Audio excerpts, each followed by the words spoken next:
ৰাতিপুৱাৰ পৰা চিন্তা কৰি আছোঁ কি কৰা যায় আজি বিশেষ দিনটোত কি কৰিলে দিনটো স্মৰণীয় হ'ব এনেকুৱা ধৰণৰ কিছুমান বিশেষ দিনত কিছুমান স্পেচিয়েল এনেকুৱা কাম কৰিবলৈ মন যায় যাতে দিনটো স্মৰণীয় হৈ থাকে শেষত চিন্তা কৰি পালোঁ এটা উপায় যে আজি সঁচা কথাকে কওঁ কাৰণ এই পৃথিৱীৰ আটাইতকৈ সহজ কামটো হৈছে সঁচা কথা কোৱাই গতিকে আজিৰ এই শিক্ষক দিৱসৰ আজি পবিত্ৰ দিনটোত আজি কেইটামান সঁচা কথাকে আপোনালোকৰ আগত ক'বলৈ আগবাঢ়িছোঁ তেতিয়াহ'লে আহক আৰম্ভ কৰোঁ আজিৰ ভিডিঅ'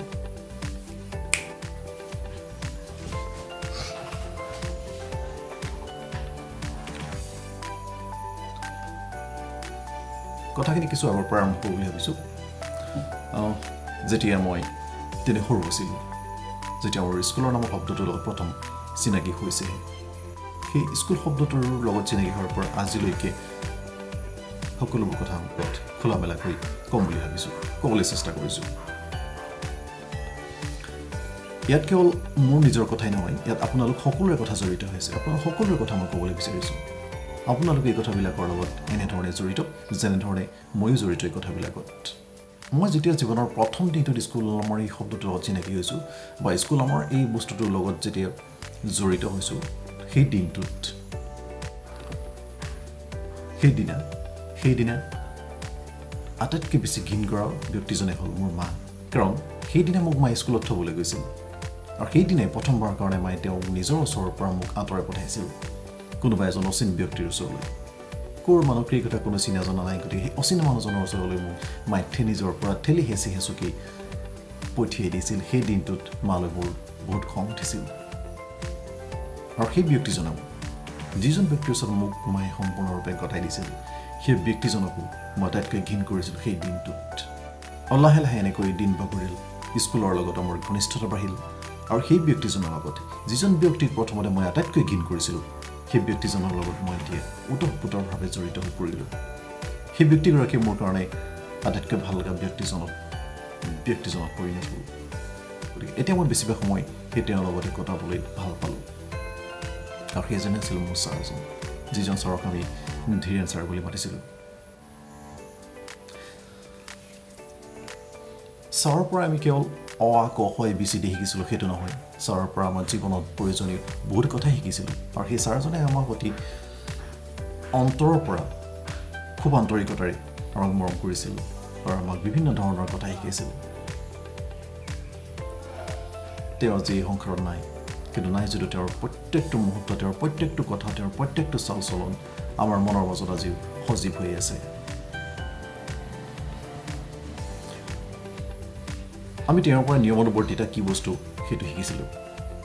তেওঁ সদায় নিৰ্দিষ্ট সময়ত স্কুললৈ আহিছিল তেওঁ সদায় আমাৰ ঘৰৰ সন্মুখেদি স্কুললৈ গৈছিল গতিকে আমি তেওঁক ৰাস্তাত দেখিলে গম পাওঁ যে সময় 9:30 বাজিল তেতিয়া আমাৰ স্কুলবিলাক 10 বজাৰ পৰা আৰম্ভ হৈছিল গতিকে আমাৰ বেলেগ ধৰণে আৰু ঘূৰি চাবলৈ দৰকাৰ নাই তেখেতে ইমান সুন্দৰভাৱে চুৰিয়া পিন্ধিছিল আৰু হাতত এটা ছাতি লৈ সদায় আমাৰ ঘৰৰ পদূলি মুখেদি অহা যোৱা কৰিছিল আৰু মোক তেওঁৰ হাতত ধৰি সদায় স্কুললৈ লৈ গৈছিল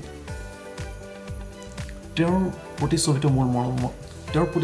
মনৰ মাজত ইমান সুন্দৰভাৱে জীৱন্ত হৈ আছে আজিও কাৰণ তেখেতে মোক খুব মৰম কৰিছিল আৰু সেই মৰমতেই নে কি নে নাজানো ছাৰে মোক সদায় মোৰ হাতত ধৰি স্কুললৈ লৈ গৈছিল ছাৰে অকল মোকে মৰম কৰিছিল সেইটো নহয় ছাৰে প্ৰতিজন ছাত্ৰ ছাত্ৰীকেই খুব অন্তৰৰ পৰা মৰম কৰিছিল খুব মৰমেৰে কথাবিলাক শিকাইছিল লাহে লাহে দিনবোৰ বাগৰিল আৰু এনেদৰে আমি এখোপকৈ ক্ৰমান্বয়ে এতিয়া উচ্চ খাপলৈ গতি কৰিলোঁ আৰু যেতিয়া আমি যেতিয়া আমি মেট্ৰিক পৰীক্ষা দিলোঁহি যেতিয়া আমি মেট্ৰিক পৰীক্ষা যেতিয়া আমি উত্তীৰ্ণ হ'লোঁ তেতিয়া আমি প্ৰথম খবৰ দিওঁ তেতিয়া আমি স্কুললৈ গৈ স্কুলৰ ছাৰসকলক আমি প্ৰথম খবৰ দিছিলোঁ তেতিয়া সেই মেট্ৰিক পৰীক্ষা দিয়াৰ দিনটোৰ কথা মনত পৰিলে মোৰ আজি হাঁহি উঠে কাৰণ সেই দিনটোত মই ঘৰৰ পৰা কেনেও নোলাইছিলোঁ ঘৰৰ ভিতৰতে সোমাই আছিলোঁ আৰু সেই দিনটোত মোৰ ইমানেই ভোক লাগিছিল যে মই 1 ঘণ্টা মূৰে কিবা ভাত খাই আছিলোঁ আৰু সেই সময়ছোৱাত আটাইতকৈ ভয় লগা ব্যক্তিজনে আছিল সেই ছাৰসকল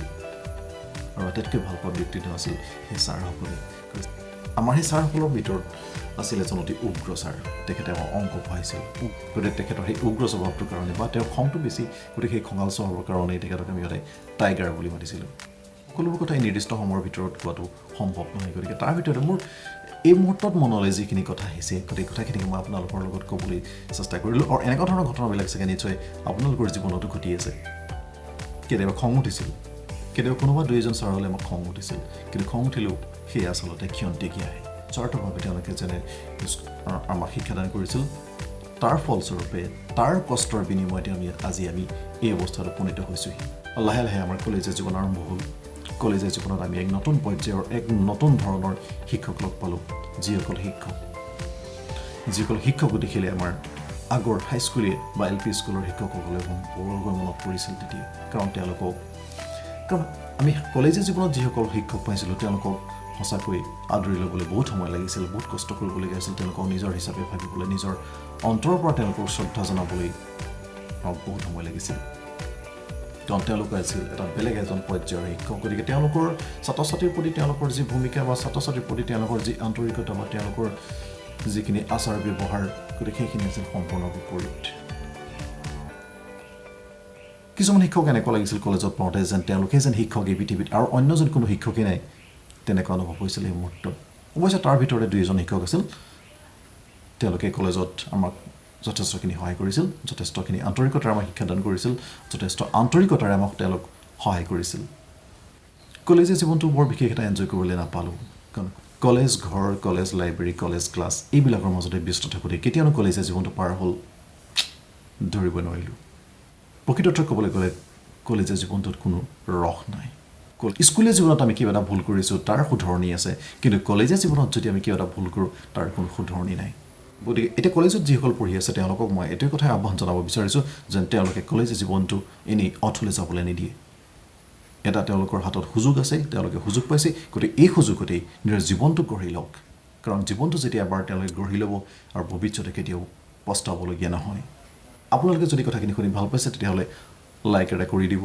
আৰু যদি বেয়া পাইছে তেতিয়াহ'লে ডিছলাইক বাটনটো আছেই ইমানেই মোৰ পৰৱৰ্তী ভিডিঅ'ত আপোনাক কেনেদৰে লগ পোৱাৰ আশাৰে ধন্যবাদ জনালোঁ